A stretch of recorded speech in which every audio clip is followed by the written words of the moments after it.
Alcoa ráðleggur að byggja mun stærra álver á Bakka en áður var fyrirhugað eða jafnstórt og fyrirtækið með á Reyðarfirði.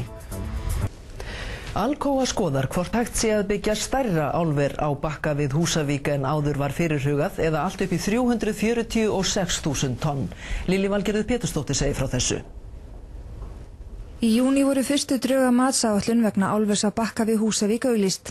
Í þeim var miðað við að álverið hefði framleiðslugetu upp á 250.000 tonn. Í dag sendi svo Alcoa frá sér tilkynningu þar sem fyrirtæki kynnir endurskoðuð drög að tillögu matsáætlun vegna álversins.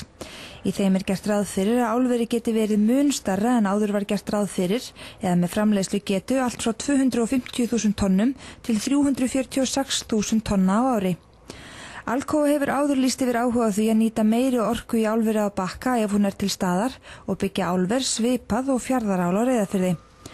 Þegar fyrstu drög að matsáætlun vegna álversins á Bakka voru auglýst í júní barst meðal annars athugasemd frá sveitarfélaginu í Þingeyjarsýslu sem vildi vita hvaða áhrif það hefði ef stærra álver yrði reist.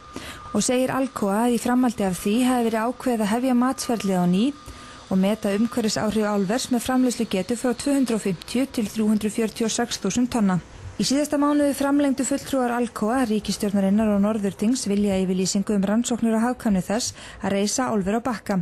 En yfirlýsingin var framlengd til 1. október árið 2009 og vonast til að þá verði hægt að taka ákvörðun hvort að byggingu álversins verði.